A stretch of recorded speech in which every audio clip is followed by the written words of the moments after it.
The final month of 2025 looks crazy for Pokemon Go. Here's everything going down in the best events and Pokemon you should focus on this month. So first of all, from your 7-day research breakthrough rewards, you can get an encounter in the box with a Galarian Mr. Mime, Lapras, Snorlax, Honedge, Sinistea, or Dreepy. As far as legendary raids going down in December, we first of all, until December 4th, will still have Cobalion, Terrakion, and Virizion, and December 4th to December 13th, that will switch into Kyurem. Don't think it's going to have its legacy move though. Then on December 13th to the 22nd, we'll have Reshiram, no legacy move most likely, and then December 22nd to December 31st, it will be Zekrom. Then finally after that, it will be Blacephalon until I don't know when in January, and I can tell you why, because we're going to be having raid hours. Every single Wednesday, 6 to 7 p.m. throughout December, every single gym will spawn the current legendary raid boss, refreshing every 25 minutes, so 2 raids at 1 gym in the hour. December 3rd will be Cobalion, Terrakion, and Virizion. December 10th will be Kyurem, December 17th will be Reshiram, December 24th will be Zekrom, and December 31st will be Blacephalon. So most likely that will be the raid boss after. As far as Shadow Legendary raids, we will have Shadow Heatran, which of course can be Shiny Shadow. Yes, this is a new Shiny Shadow Pokemon coming to Pokemon Go this month. Normally they were only on weekends, but for the past couple months they've been always. So most likely you can battle Shadow Heatran anytime next month. Finally, Mega Raids during the month. Until December 4th, we'll have Mega Aerodactyl, Medicham, and Garchomp. The 4th to the 13th will be Mega Gyarados. The 13th to the 22nd will be Mega Medicham. The 22nd to the 31st will be Mega Garchomp. Of course, any Dynamax Pokemon can appear at a power spot, but each week during December, a certain Pokemon will be boosted. The 1st to the 7th will be Dynamax Darumaka. The 8th to the 14th will be Dynamax Cryogonal. The 15th to the 21st will be Dynamax Kabuto. The 22nd to the 28th will be Dynamax Feel, which is a new Dynamax Pokemon. And the 29th to January 4th will be Dynamax Omanyte. Every single Monday from 6 to 7 p.m. on those weeks, that Pokemon will be featured in a Max Monday event where all power spots are spawning the featured Pokemon for 1 hour. As far as spotlight hours, every Tuesday 6 to 7 p.m. for 1 hour, a unique Pokemon will be spawning more in the wild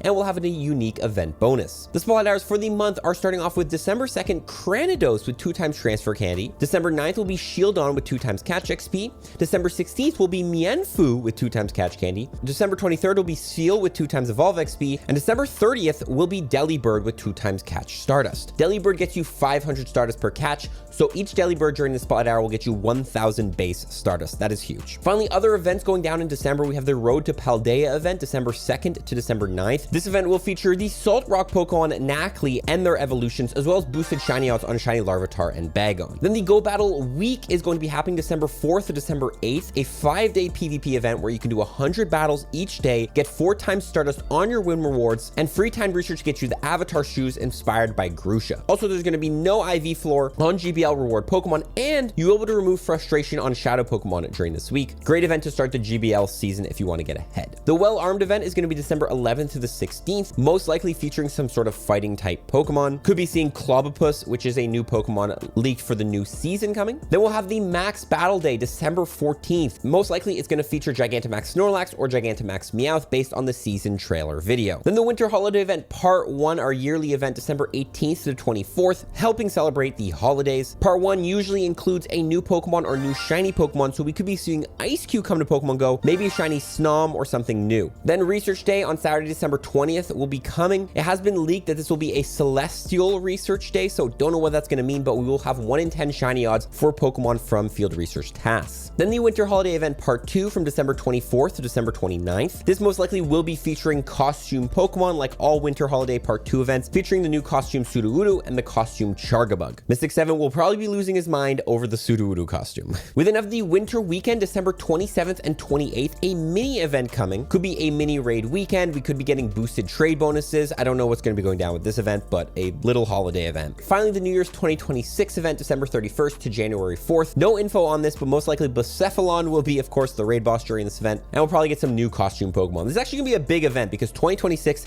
is the 30th year of Pokemon and the 10th year of Pokemon Go, so it's going to be a huge year in 2026. Okay, let's talk about it. Best Pokemon to focus on this month, because there is a lot going down. Number 1, Kyurem. Raid Kyurem because the basic form isn't amazing. However, Black and White Kyurem are top Pokemon. White Kyurem is currently the #1 ice type attacker in Pokemon Go, and Black Kyurem being a top mixed dragon and ice type Pokemon. For raids, really good against dragon Pokemon, for example. Additionally, White Kyurem is ranked 6 in the Master League, and Black Kyurem is currently ranked 11 in the Master League. However, before you do use your fusion energy to fuse a Kyurem, make sure it has the legacy move Glaciate so you can get Ice Burn or Free Shock, their signature moves that you need for them to be good. This is a perfect time to grind Kyurem candies, good Kyurem IVs, all this stuff. If you don't have energy to fuse them as well, you can most likely wait because we will most likely, I think, be getting a Kyurem Fusion raid day based on the leaks we've seen. Also, both these Kyurems do have the adventure effects of Free Shock and Ice Burn, really useful adventure effects to make it easier to catch Pokemon in the wild and off of your auto catcher. You then have Reshiram in raids, which is going to be with Fire Fang and Fusion Flare, the number 4 fire type raid attacker in Pokemon Go, and any bad IV Reshirams you catch, you can save to go ahead and fuse with a Kyurem. So don't just delete all your bad Reshirams, save them because they can be used as fusion fodder. Same thing with Zekrom goes, it's going to be with Charge Beam and Fusion Bolt, the number 3 electric type attacker in Pokemon Go. And again, any Zekroms you catch that aren't good, you can go ahead and save to potentially fuse in the future or right now with any of your Kyurems. Because remember, when you fuse a Pokemon, it's going to be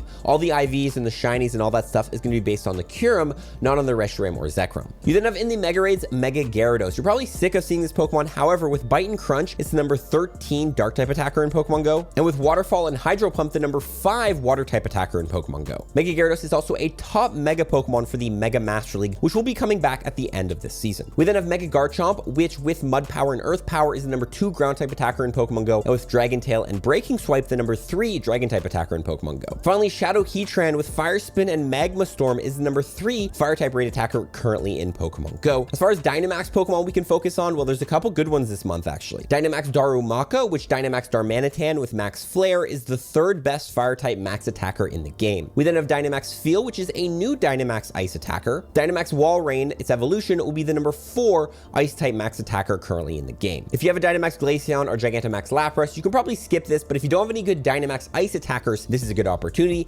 and this Pokemon is pretty accessible in terms of candy. We then have finally Dynamax Omanyte, which evolves into Dynamax Omastar, which is currently the only rock type max attacker in the game, so it is number 1. You do need to give it an elite fast TM to teach it Rock Throw to get this move. However, this will be a useful Pokemon, especially most likely if we get Dynamax Ho-Oh, which is 4 times weak to rock, most likely coming later this season based on the leaks. We also have a lot of good events though to play this month. First of all, Cranidos is getting a Spotlight Arrow, which evolves into Rampardos with Smackdown and Rock Slide, the number 10 rock type attacker in the game, and in the Shadow variant, the number 4 rock type attacker. Shieldon Spotlight Arrow is also coming, which evolves into Bastiodon. Bastiodon is currently ranked number 7 in the Great League, but you need 296 Shieldon Candy XLs to power it up. Make sure you Mega Evolve a Rock or a Steel type Mega during this event. Mienfoo is also coming in Spotlight Arrow, which is not a very useful Pokemon, but a very, very rare shiny and hard to get. So if you want shiny Mienfoo, actually play the Spotlight Arrow. I'm going to be playing it because I need it for my shiny decks. Steel is also getting a Spotlight Arrow with Powder Snow and Icicle Spear getting buffs this season. Celio, its middle stage, is going to be ranked number 6 in the Shadow form and number 8 in the regular form in the Great League.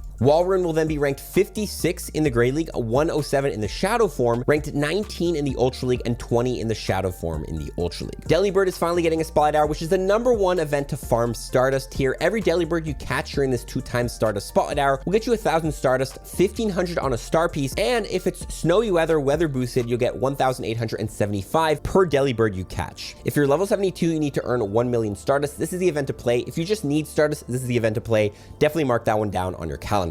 We also have the Max Battle Day, which I always recommend. If it's a Gigantamax Max Battle Day, it's always worth playing for the Stardust and XP grinding because you get 25,000 XP and 25,000 Stardust per Gmax you defeat. Also, these battle days usually include extra special trades, so you can go ahead and line up some special lucky trades during the event. December Community Day is also happening, which I will mention here. It's going to feature all of the 2025 Community Day shiny Pokemon. So if you miss any of the Community Days, this is your chance to go ahead and get them. I missed a couple of the Calm Days. Also, you can evolve to get a bunch of legacy moves, farm XP, Stardust, hatch eggs, all this stuff. Finally, the Winter Holiday events, which are usually just great events to go ahead and play, but we'll have to wait and see what we get for those events. I'm going to be dropping tips videos that go in depth on each of these events and the best way to play them and what to take advantage of. So stay tuned to my channel to check those out to see if you're going to be interested in those events. But if not, for now, watch these videos if you want to improve at Pokemon Go. We'll catch you all in the next one. Evolve more tips. Peace.